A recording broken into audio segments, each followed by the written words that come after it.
Hello everyone, welcome to Unacademy let's crack UPSC CSC Hindi. तो UPSC CSC Hindi में स्वागत है आप लोगों का। 26 जनवरी से अनअकैडमी ने बहुत सारे बैचेस लॉन्च किए हैं। 100+ एडुकेटर्स हैं अनअकैडमी पर, और अनअकैडमी पर ऐसे बहुत सारी बैचेस लॉन्च होती रहती हैं। ये 26 वाला तो बहुत अच्छा है, इम्पॉर्टेंट है, क्योंकि इसमें एक तो रिवीजन बैचेस चल रहे हैं, तीनों ही मीडियम से रिवीजन बैचेस चल रहे हैं, और इसके अलावा आपका जो है 2022 के लिए, 2023 के लिए आपके जीएस के लिए बैचेस शुरू हो चुकी हैं, और फिर 2023 के लिए भी बैचेज हैं, और साथ साथ एनसीईआरटी बैच आप लोगों का पूरा जो है ये लॉन्च हो चुका है। तो आप सब लोग जो है, अगर बहुत ही सिस्टमैटिक तरीके से आपको अपनी तैयारी करनी है तो ये बैचेज आपको बहुत ही हेल्प करेंगी। तो ज्वाइन करने के कई तरीके हैं। आप जीएस का ले सकते हैं, कॉम्बो ले सकते हैं, और ऑप्शनल के साथ आ सकते हैं। अनअकैडमी पर प्लस है, आइकॉनिक है। तो ये जो प्लस है, प्लस की फ़ी आपकी 44,550 रुपये में 1 साल का है, 84,800 में 2 साल का, 81,000 में 3 साल का है। और उसी तरह आइकॉनिक लेते हैं तो आइकॉनिक 67,050 में 1 ईयर, 1,04,175 में 2 ईयर का है, 1,38,375 में 3 ईयर का है। तो आइकॉनिक के देखो अपने फ़ायदे हैं। आइकॉनिक पे आपको स्पेशल तरीके से गाइड किया जाता है, इसलिए आइकॉनिक थोड़ा सा आप लोगों को एक्सपेंसिव भी लगता होगा। तो ये देखो, ये 4-in-1 ऑफर तो अभी तक ये चल रहा है। ये प्रिंटेड नोट्स वाला आपका मेगा सब्सक्रिप्शन, आपका लोन फैसिलिटी, लोन अगर आप सैलरीड हैं तो salary slip, bank statement, ID proof आप दीजिए, 2 घंटे में लोन आपका हो जाएगा। आप, आपके पेरेंट्स, आपकी फैमिली में कोई भी है उसका हो जाता है, और बिजनेस है तो बिजनेस प्रूफ दीजिए। तो ये लोन फैसिलिटी जब से शुरू हुआ है अनअकैडमी पर काफ़ी स्टूडेंट आ चुके हैं। अगर आप कोशिश करना चाहते हैं तो आप लोग भी एक बार कोशिश कीजिए। तो ये आइकॉनिक के देखिए फ़ायदे हैं। ये पर्सनल गाइडेंस मिलता है, स्टडी प्लान किया जाता है, टेस्ट एनालिसिस की जाती है, स्टडी मटेरियल मिलता है आपको, और ये कॉम्बो कोर्स है हमारा। तो कॉम्बो कोर्स में भी आपका आइकॉनिक और प्लस दोनों है। आइकॉनिक के फ़ायदे मैंने आपको बता दिए। तो आइकॉनिक का 1 ईयर का 88,705 रुपये में, 2 ईयर का 1,31,510 रुपये में, और 3 साल का आपका 1,67,220 रुपये में। ईएमआई से पे कर सकते हैं सबका। 1 साल का 7,300 देना पड़ेगा, 2 साल का 5,480 रुपया देना पड़ेगा, 3 साल का 4,645। जितना बड़ा लेते हैं उतना आपका कम होता चला जाता है ईएमआई। और ये आपका प्लस का है। प्लस का 70,103 1 ईयर, 10% सब पे कम हो जाएगा रिंकू लाइव कोड के साथ। तो ये आपका 63,000 का पड़ेगा। 2 ईयर का 99,680 है, इस पर भी 10% कम हो जाएगा रिंकू लाइव कोड के साथ। 1,21,200 है रिंकू लाइव कोड के साथ, ये आपका 3,367 रुपये का पड़ता है। और ऑप्शनल आप लोगों का सोशियोलॉजी से कोई क्वेश्चन होगा तो आप ये पूछ लीजिएगा। 24,750 रुपये में सोशियोलॉजी का है। सोशियोलॉजी और हिस्ट्री ऑप्शनल में पढ़ा रही हूँ, ऐसे अनअकैडमी पर सारे ही ऑप्शनल्स हैं। तो ये आपका 1 ईयर और 6 मंथ में ज़्यादा फर्क नहीं है, इसलिए आप 1 ईयर का ही लेना। और ये आप लोग का कॉम्बैट, ये तो आप लोग का फ्री है बिल्कुल। रिंकू लाइव कोड के साथ एनरोल्ड कर लीजिए अपने को। हर संडे होता है 11 बजे, और अब हिंदी और इंग्लिश दोनों में ही अवेलेबल है। और ये आपका राइज 5.0 अनअकैडमी पाथ फाइंडर पर आपका जीएस टेस्ट सीरीज चल रहा है। वर्ल्ड अफेयर, यूपीएससी सीएससी पर आपका जो है ये आपका करेंट अफेयर चल रहा है। तो करेंट अफेयर्स, वर्ल्ड अफेयर, ये सब चैनल्स हैं। तो वर्ल्ड अफेयर्स यूपीएससी सीएससी पर रिंकू लाइव कोड जैसे ही लगाएंगे अनलॉक हो जाएगा। और ये मेरा टेलीग्राम लिंक है और मेरा कोड। तो मेरे कोड के साथ आप आते हैं तो आप मेरे साथ व्यक्तिगत रूप से मेरे ग्रुप में जुड़ते हैं, मेरे साथ जुड़ते हैं, और आपको मेरा पूरा आपका मार्गदर्शन आपका through out your study preparation आपको मिलता रहेगा। आप लोग मेरे से हमेशा पूछते रहते हो मैम नोट्स कैसे बनाएं, नोट्स कैसे बनाएं। तो मैंने सोचा कि आज मैं आप लोगों को यही बताती हूँ कि नोट्स कैसे बनाना है।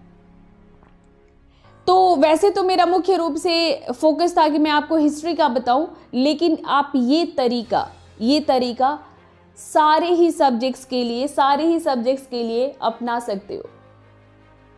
तो इसमें आप कैसे कैसे बनाते हैं, कुल मैं 6 बिंदुओं पे बात करूंगी आपसे, सिर्फ 6 बिंदुओं पे बात करूंगी। और फिर आप देखेंगे कि ये आपके लिए कितना मददगार हो सकता है, कितना हेल्पफुल हो सकता है एक इफेक्टिव नोट्स बनाने में। तो आइए शुरू करते हैं। सबसे पहला पॉइंट, रेडीमेड मटेरियल से बचें। पहला पॉइंट क्या है? रेडीमेड मटेरियल से बचें। आप मार्केट में जाते हो, फला टॉपर्स का नोट्स, फला कोचिंग का नोट्स, इस आईएएस का नोट्स, उस आईएएस का नोट्स उठा लाते हो और फिर आप उसको रटना शुरू कर देते हो। तो इससे क्या होता है? आपको उस विषय की एक गहरी समझ नहीं होती। ठीक, आप किसी टॉपर का नोट्स उठा लाए, पर उसने नोट्स में अपने क्या डाले हैं? कीवर्ड्स। उसने अपने नोट्स में क्या डाले हैं? कीवर्ड्स। उस कीवर्ड को वो वही समझेगा जिसने उस किताब को पढ़ी है, क्योंकि उसका नोट्स क्या है? उस बुक का, उस चैप्टर का समरी है। तो आपने तो उस बुक को देखा ही नहीं, आप सिर्फ क्या पढ़ रहे हो? समरी। और आपको पता है कि आईएएस के एग्जाम में यूपीएससी कैसे क्वेश्चंस पूछती है। वो आपके ज्ञान का पता लगाती है, वो ये पता लगाती है कि आप कितनी गहराई में खड़े हैं, और वो गहराई आपके भीतर तब तक नहीं आएगा जब तक आप उस बुक को नहीं पढ़ोगे। यानी जब तक किसी विषय की गहरी समझ नहीं होगी आप में, आप उन प्रश्नों का जवाब नहीं दे पाओगे। जैसे मैं बहुत इजी क्वेश्चंस लेके आती हूँ, जब प्रीवियस ईयर का क्वेश्चन मैं लाती हूँ, तो जब मैं प्रीवियस ईयर का क्वेश्चन लेके आती हूँ तब तो आप लोग फटाफट आंसर करते हो, लेकिन जैसे मैं कुछ नया क्वेश्चन डालती हूँ जबकि वो उससे इजी है, फिर भी आप उसका आंसर नहीं दे पाते हो। क्यों? क्योंकि आपने बहुत गहराई से मेरे उस क्लास को नहीं लिया हुआ होता है, या उस एनसीईआरटी को आप नहीं पढ़े होते हैं। तो आप ये रेडीमेड जो आप उठा के लाते हो इतना बड़ा जो है, और जो उसको रटना शुरू करते हो, इसकी वजह से आपका प्रीलिम्स नहीं निकलता। तो इसका एक उपाय क्या है कि आप किताबों को पढ़ें। अगर मैं हिस्ट्री की बात करूं तो कुल मिला के कितनी किताबें हो जाएंगी? 10 भी नहीं होंगी। अगर जैसे देखो, अगर मैं 6 to 8 न्यू एनसीईआरटी की बात करती हूँ, तो ज्योग्राफी और हिस्ट्री 8th में 2-2 पार्ट हो जाता है, तो 4 वो किताब हो जाएगी, और बाकियों की जो एक। तो 6th में आपकी 2 किताब हो गई, पॉलिटी और उसकी ज्योग्राफी की, पॉलिटी ज्योग्राफी की और हिस्ट्री की, मतलब 3 किताब 6th, 3 किताब 7th, 3 किताब 8th, और 2 एक और वॉल्यूम जो बढ़ जाता है। तो ये क्या, कुल 11 बुक्स यहाँ पर हो गई। और ऐसे ही जब आप 9th to 12th जाओगे तो आपका सतीश चंद्र, बिपिन चंद्र, ठीक है, ये 3 किताबें हो गई, तो 11 + 3। और फिर आप 9th और 10th को ना भूलें, तो 9th और 10th में जो समकालीन विश्व है, अर्जुन देव की, तो 2 किताब वो हो जाएगी। तो कितनी किताब हो गई है आपकी? तो ये हो गई आपकी जो है ये 14, 2, 16, मतलब 16-17 किताबें। तो अब ये जो किताबें हैं, तो क्या आप जो 6 to 8 जो बुक है वो बिगिनर्स के लिए, जिन्होंने पहले से कभी इतिहास नहीं पढ़ा है, जिन्होंने पहले से पढ़ा है वो तो ऐसे ही माइनस हो गया, तो 6 to 8 छोड़ दो। फिर तो सीधा शुरू किससे करोगे? 9th to 12th। तो 9th to 12th शुरू करोगे तो ये तो ऐसे ही माइनस हो गया। अब ये जो 4-5 किताबें आपकी बचेंगी, लगभग 5-6 किताबें, इसको अगर आप पढ़ते हैं तो इसको पढ़ने में के लिए मतलब मुझे लगता है कि 1 महीने का टाइम एनफ है।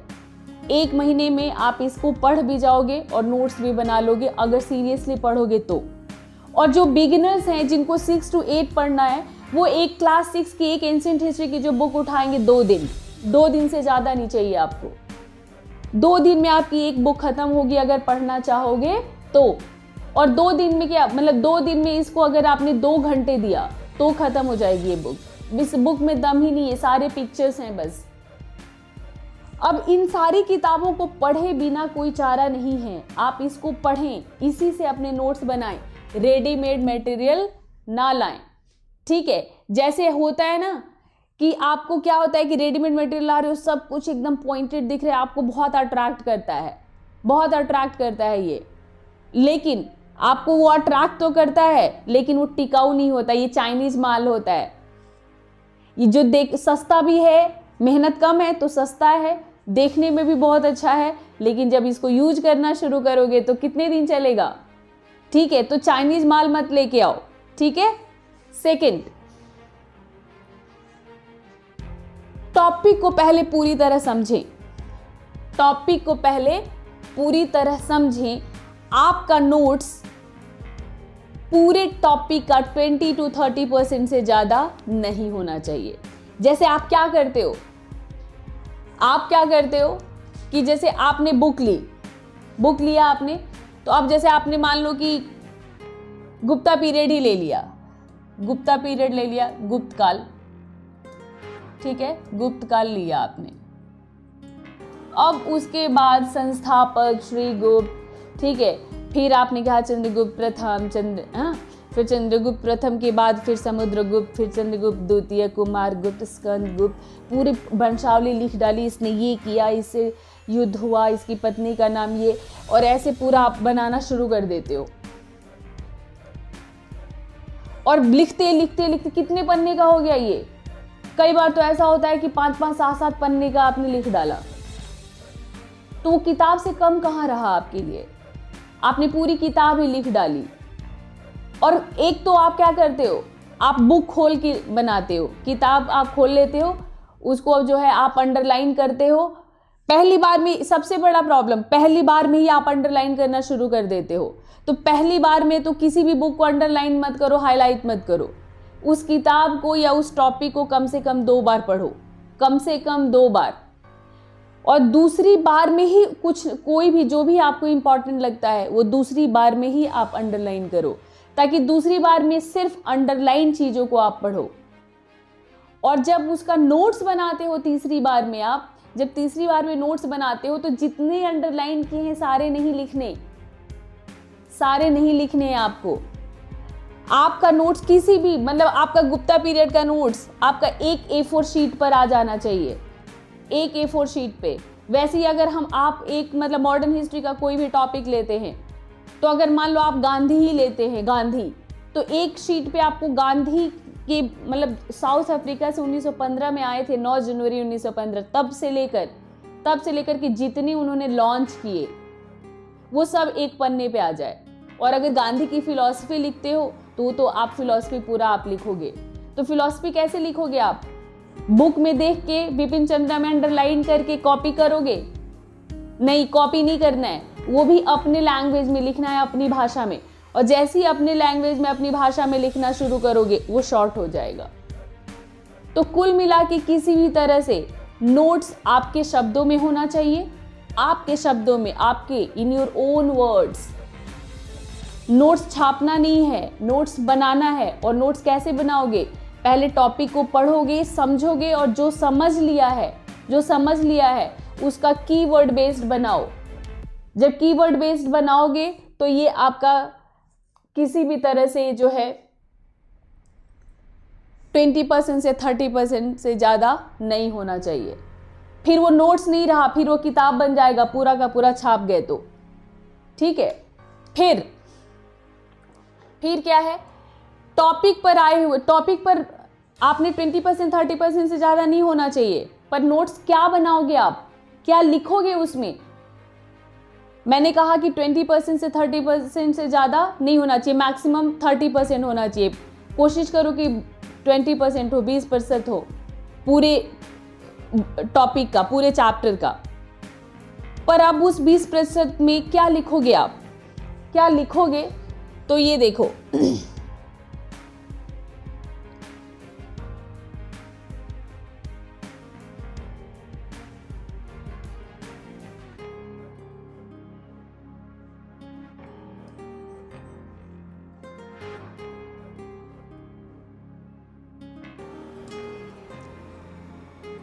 क्या लिखोगे उस 20% में, क्या लिखोगे?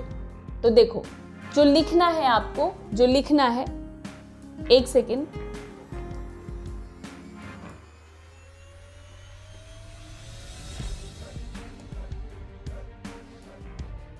तो तो जो लिखना है वो टॉपिक, उस टॉपिक पे आए हुए प्रीवियस ईयर के जो क्वेश्चंस हैं वो पहले पढ़ जाओ।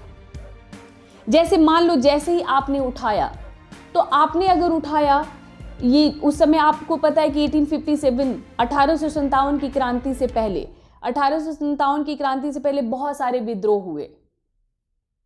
कोल, रंपा, मोपला, सन्यासी, ये संथाल, बहुत सारे विद्रोह हुए, मुंडा। अब ये जो पूरे मतलब आप जब बुक उठाओगे तो आप देखोगे कि मतलब कम से कम मुझे लगता है 50 से ज़्यादा आपको ऐसे विद्रोह मिलेंगे। पूरा भरा बुक भरी हुई रहती है। तो आप किनको पढ़ोगे?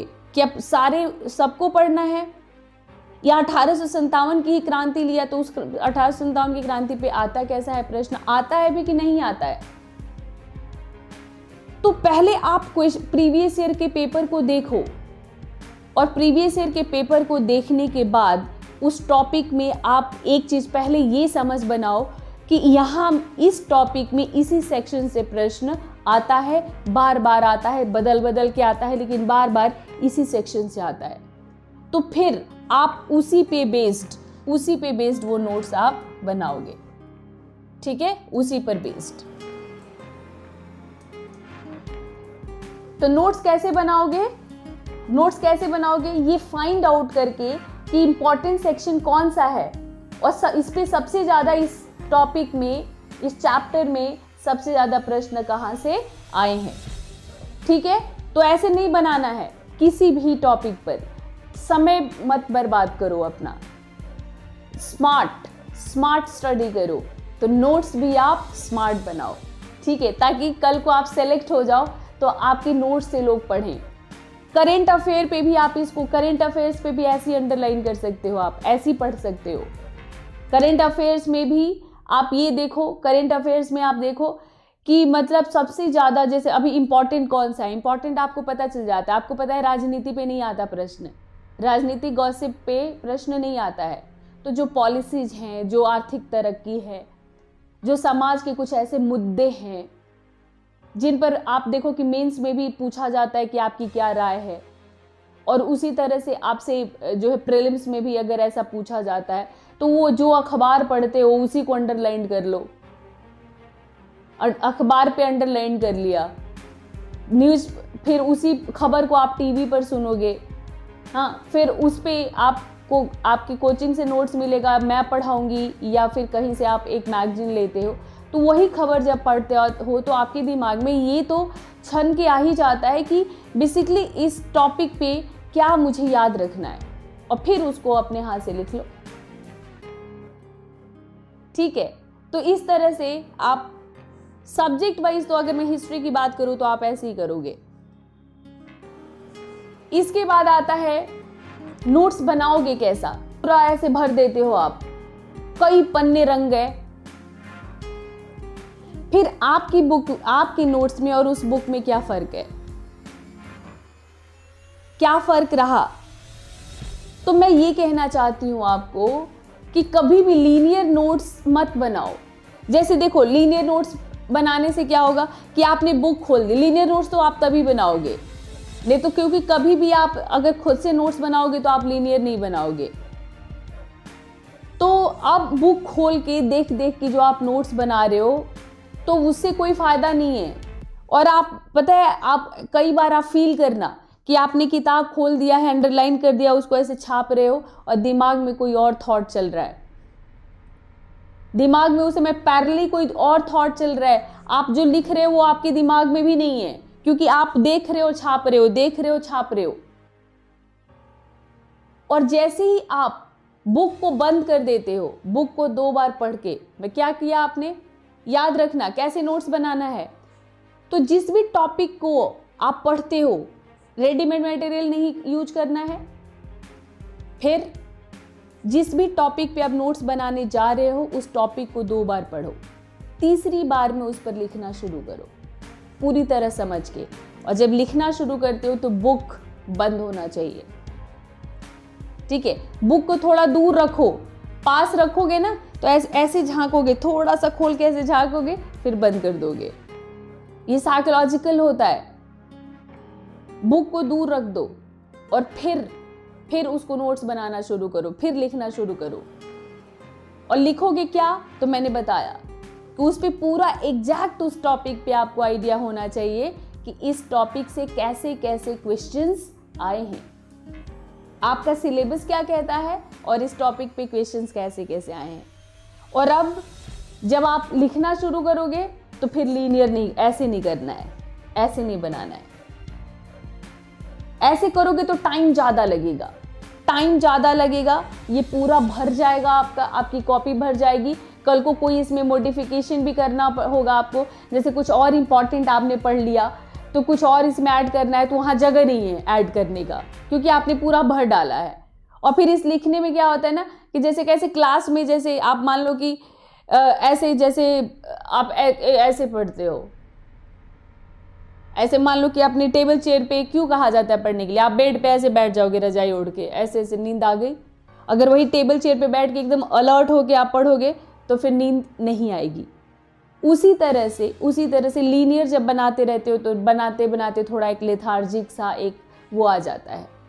पर जब आप बुक बंद करके जब ऐसे बनाना शुरू करते हो, ऐसे खुद से लिखना शुरू करते हो, वो भी फ्लो चार्ट बनाकर, ठीक है, आप फ्लो चार्ट बना के मुख्य बिंदुओं पर, जब मुख्य बिंदु आपने ऐसे छांट लिया कि मुझे इस पे किस पे बनाना है, तो दिमाग अब आपका हुकिंग कर रहा है, ठीक है, अब दिमाग आपका वहां पे काम कर रहा है। तो जब दिमाग ऑपरेशनल होगा तो नींद भी नहीं आएगी और आप दिमाग में पैरेलली कोई दूसरा थॉट नहीं चल रहा है, आपके दिमाग में अब वही टॉपिक चल रहा है कि मुझे क्या क्या। तो जैसे मान लो कि अभी अभी आपने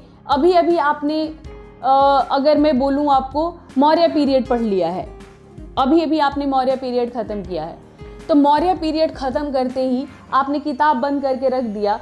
अब आपने उसको 2 बार पढ़ने के बाद और तीसरी बार अंडरलाइन करने के बाद आपने ये समझा कि उस पे आप प्रीवियस ईयर का पेपर भी देख चुके हो, 2 बार पढ़ भी चुके हो, तीसरी बार में अंडरलाइन भी कर चुके हो, तो अब आपको पता है कि मुझे किस पे मुख्य बिंदुएं कौन सी हैं। अब इस तीसरे चौथे स्टेज पे आपको पता चलेगा कि मुख्य बिंदुएं क्या हैं, मेन कीवर्ड्स क्या हैं। अब तो छठा बेसिकली यही है जो मैं वहीं पे करने लग गई थी कि आपके नोट्स, जैसे मैंने कहा कि मुख्य बिंदुओं पर आधारित होना चाहिए, तो मुख्य बिंदु आपने छांट लिया, पहले ही अपने दिमाग में बिंदु बना लिया, और फिर या तो आप स्पाइडर बनाओ, ठीक है, या तो आप स्पाइडर बनाओ ऐसे ऐसे, और या फिर आप फ्लो चार्ट की तरह बनाओ, ठीक है, फ्लो चार्ट की तरह बनाओ। और ये बहुत इंटरेस्टिंग लगेगा आपको। मुझे याद है जब मैं क्लास में पढ़ाती हूँ तो कभी कभी मुझे बच्चों की कॉपी पर जब मेरी निगाह जाती है तो मैं देखती हूँ कि वो सेम मेरी तरह अपने नोटबुक में बना रहे होते हैं, क्योंकि कहीं ना कहीं उनको भी ये स्टाइल इंटरेस्टिंग लगता है, शायद सेम बना रहे होते हैं। मैं बोर्ड पे ऐसे ही समझाती हूँ। तो यहाँ पर क्या है, कोशिश करती हूँ कि आपको एक तरह से समरी भी मिल जाए एनसीईआरटी की, इसलिए मैं प्रॉपर लिख के अपने नोट्स बनाती हूँ, वो पीपीटीज बनाती हूँ कि प्रॉपर आपको पूरा समरी मिल जाए एनसीईआरटी का। तो मेरा मुख्य उद्देश्य क्या है, समरी देना एनसीईआरटी का, पर कीवर्ड्स उसमें छांट के नोट्स आप बनाओगे आप, ठीक है। कभी एक ऐसा कोर्स मैं शुरू कर सकती हूँ जिसमें मैं सब पे आपको कीवर्ड्स ही दे दूँ, पर ये कीवर्ड्स जो आप निकालोगे ना, पढ़ के जो आप निकालोगे, हाँ मैम ने ये भी समझा दिया, ये भी समझा दिया, मुख्य निकल के क्या आ रहा है, जब आप ये देखोगे तो फिर आप खुद कीवर्ड्स बनाने लग जाओगे और फिर आप इस तरह से नोट्स भी बनाने। तो फ्लो चार्ट कुछ और नहीं है, बिल्कुल इसी तरह से ये बनता है। जैसे मान लो कि अगर हम लेते हैं गांधी, तो अगर गांधी लेते हैं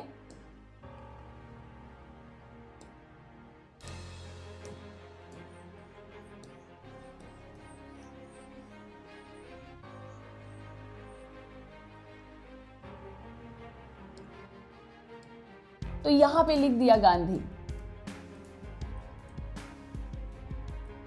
तो गांधी में क्या इंपॉर्टेंट है? क्या उनके पिताजी का नाम करमचंद था, माता का नाम पुतलीबाई था, पत्नी का नाम कस्तूरबा गांधी था, तब यहाँ 2 अक्टूबर ऐसे मतलब उनका जन्म तिथि है, ये मृत्यु ये है, यहाँ पढ़ने गए थे लंदन, ये सब क्या ये सब आपसे पूछा जाएगा?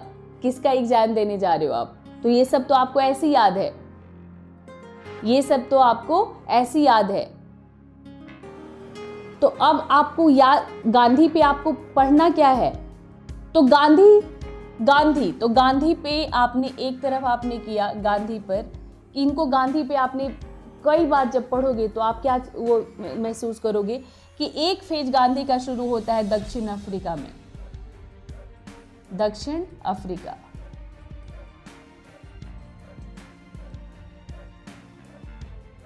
तो दक्षिण अफ्रीका में गांधी जी ने क्या क्या किया?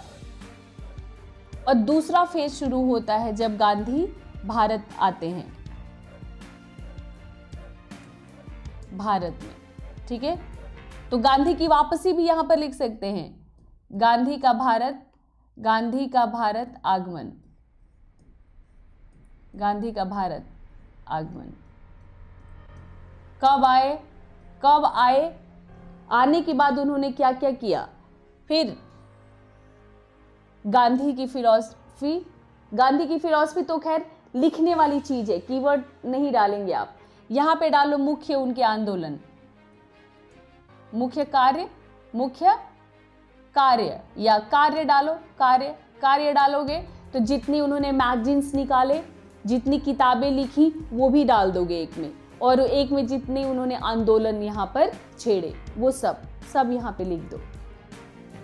गांधीयन फिलॉसफी क्या है, सत्याग्रह क्या है? तो ये जो आप लिखोगे कि गांधी के सत्याग्रह के बारे में, गांधी दर्शन के बारे में, तो ये तो मेंस का क्वेश्चन है, ये मेंस का क्वेश्चन है। और ये आप ये भी वैसे ही लिखोगे, लेकिन उसको आप लिखोगे पूरा अपने थॉट में, अपने लैंग्वेज में, अपना कंक्लूजन में कि यहाँ तो गांधी जी ने गलत कर दिया, गांधी को असहयोग वापस नहीं लेना चाहिए था। तो आप यहाँ पर जज मत बनो, यहाँ जज नहीं बनना आपको कि नहीं लेना चाहिए था। आप सिंपल यही डालो अब तक जो आपने पढ़ा है कि गांधी जी ने इन परिस्थितियों में आंदोलन को वापस लिया, और इसके पहले गांधी जी का ये कहना था कि अगर मैं नहीं लेता तो हिंसा और भड़क सकती थी और अंग्रेजों को इसे आंदोलन को दबाना और आगे और आंदोलन नहीं होने देते वो, तो इस आंदोलन को दबाना आसान होता और इस तरह के मतलब लोगों में एक गलत मैसेज जाता और फिर मुश्किल होता। तो ये सब मतलब आप सारा जो भी आपने पढ़ा है उसके बारे में लिख दीजिए। वो सिर्फ गांधीयन फिलॉसफी में ही नहीं करना है, या फिर सत्याग्रह में नहीं करना है, या सहयोग क्यों वापस लिया उसी में नहीं करना है। जो भी आप लिखोगे वहां अपनी राय आप मत दो। जो भी आप लिखते हो उसके प्रॉस एंड कॉन्स दोनों बता दो, मतलब जो भी उसका गुण है, जो दोष है, दोनों लिख के और आप मतलब छोड़ दो, एग्जामिनर पे छोड़ दो। बस आप अपना नॉलेज दिखा दो कि मैं जानता हूँ कि मतलब इसके मतलब अगर अकबर की धार्मिक नीति को कुछ लोग कहते हैं कि राजनीति से प्रेरित था, तो ये लोग कहते हैं कि राजनीति से प्रेरित था और ये राजनीतिक फायदे उसको मिले, लेकिन अकबर का ये सुलह कुल उससे भीतर उसके आत्मा से निकले हुए शब्द लगते हैं। अकबर ने ऐसे विचार विमर्श किए, इबादत खाने का निर्माण वगैरह सब लिख दो। ऐसे ही आप कहते हो ना कि कंक्लूजन में क्या लिखें, तो कंक्लूजन में भी यही लिखना है आपको कि मतलब ये कुछ लोग ये कहते हैं, कुछ लोग ये कहते हैं अकबर ने ये कार्य किया, लेकिन अकबर का इतिहास में स्थान बहुत महत्वपूर्ण है। अकबर को महान कहा जाता है उसके धार्मिक मतलब धर्मनिरपेक्ष अप्रोच के कारण, धर्मनिरपेक्ष स्वभाव के कारण। बस तो क्या समझे आप ये रिकॉर्डेड क्लास है। आप मुझे कमेंट बॉक्स में आप मुझे जरूर अपनी राय लिखेंगे कि कितना समझ में आया ये नोट्स बनाने का तरीका, और अगर नहीं समझ में आया तो आपको क्या समझ में नहीं आया, तो फिर मैं आप लोगों को किसी और क्लास में, किसी दूसरे क्लास में और कोई बेहतर तरीका बताऊंगी। हालांकि यही बेहतर तरीका है इसी तरह से नोट्स बनता है। पहले भी जब आप लोग सेशंस के दौरान पूछते हो तो हर बार यही बात मैं आपको बताती हूँ। ठीक है।